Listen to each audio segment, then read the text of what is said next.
ગઈકાલે અમે છે ને એકચ્યુઅલી 3-4 ઇન્ફ્રાસ્ટ્રક્ચર પ્રોજેક્ટના વિઝિટમાં હતા. એની અંદર વચ્ચે એક રોડનું કામ અમારું ચાલી રહ્યું હતું ભીમનગર બાજુ. ત્યાં વિઝિટ કરતાં અમને એક બે ભૂલો મળી એની. એક તો જે ડામર સ્પ્રે થવો જોઈએ એ વ્યવસ્થિત થયેલો નહોતો. જ્યારે સ્પ્રે ના થાય અને નીચે જો કચરો રહી જાય તો પછી ગમે એવી સારી ક્વોલિટીનું મટીરિયલ હોય પણ એ બાઇન્ડ જ ના કરે. એટલે આ બાબત અમારા ધ્યાનમાં આવતા, કારણ કે આ એવી હતી કે આની માટે કોઈ ટેકનિકલ ઇન્સ્પેક્શનની ઉભાવવા જરૂર જ નથી, આપણે નરી આંખે જોઈ શકીએ. ત્યાં જ અમે જે કંપની કામ કરે છે એને અમે ડીબાર માટેની શોકોઝ નોટિસ આપી દીધી છે. અમારા ફિલ્ડ એન્જિનિયર્સ જે હતા એ બંનેને અમે શોકોઝ નોટિસ પણ ઇસ્યુ કરી છે અને આ જે કામ થયું છે એનું બિલ ચૂકવવામાં નહીં આવે. હવે આ એક્શન લીધું છે. અને ક્વોલિટી બાબતમાં આપણે જણાવીએ કે મોટે ભાગે અમે એ પ્રયત્ન રાખ્યો છે કે રોડથી લઈને તમામ કામોમાં વી provide at least reasonably better infrastructure.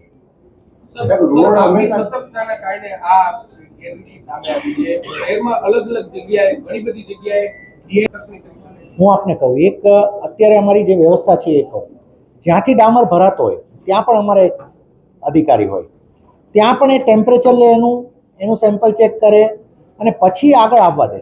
એની દરેક અમારી ગાડીમાં એની પોતાની એક પાવતી તો હોય જ કે આ ચેક થયું છે. ગ્રાઉન્ડ ઉપર પણ અમે એટલે જ જો 35 એન્જિનિયર જે અમે લાસ્ટ ટાઈમ લીધા, હવે અમારો એક વસ્તુમાં અમે શ્યોર થયા અને આ વખતે અમારું ટેસ્ટ કેસમાં અમે સફળ પણ થયા કે ભાઈ કામની સ્પીડ છે ને એ બહુ જ ઇમ્પોર્ટન્ટ છે. ધીમું થાય છે એ ડઝન્ટ ગીવ યુ ક્રેડિટ. એટલે અમે પણ હવે એ રીતે વિચાર્યા છે કેમ કરી શકાય. એની સાથે ક્વોલિટી મોનિટરિંગ, એટલે જ આ એન્જિનિયરો ઉપર રાખે, એટલે જ એને નોટિસ આપી કે તમે ઊભા છો તો કેમ. આજે આપણો એન્જિનિયર ના હોય ને કોઈ ભૂલ થાય તો એને એકલાય કરી લે. એટલા માટે હું આપને ખાતરી આપું છું, રાજકોટની જનતાને પણ ખાતરી આપીએ છીએ કે જે લેવલના અમે ઇન્ફ્રાસ્ટ્રક્ચર, હું આજે આપને ઇન્વાઇટ પણ કરું કે આપ એક વાર સ્પોર્ટ્સ સંકુલ વોર્ડ નંબર 17 એક વાર જોવા આવો. જે પ્રોફેશનલી અમે કામ કરી રહ્યા છીએ એ બનશે.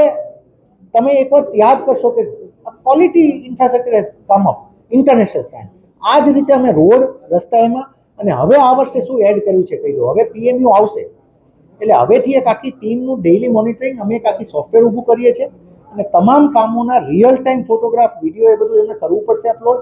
અને પ્લસ એક વિજિલન્સનું અમારી ફ્લાઇંગ સ્કોડ હવે શરૂ થશે. એ અમે જાહેરાતમાં, બજેટ જાહેરાતમાં એટલે નથી લીધું કે it will be executed after 3-4 months.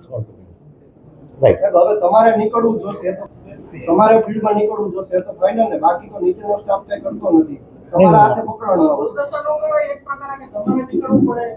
જો ના એવું નથી. Commissioner being head of administration, અમારે નીકળવું જ પડે ટીમને થોડું. એટલે જ અમે નોટિસ આપી છે. બીજા મળે આપને કહીએ, ઇન્ફ્રાસ્ટ્રક્ચર ક્વોલિટીમાં કોઈ કોમ્પ્રોમાઇઝ થશે નહીં. Rest assured. મારે નીકળવું પડે.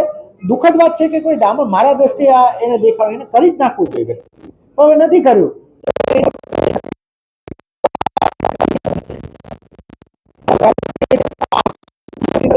તો જ છે ને કોઈ આ બજેટ અમે કરીએ છીએ ને તો પ્રજાને અમે ત્યારે હેપી રાખી શકીએ જ્યારે એમને ટાઈમલી અમે કામ આપીએ અને ક્વોલિટી આપીએ. 3000 આવાસ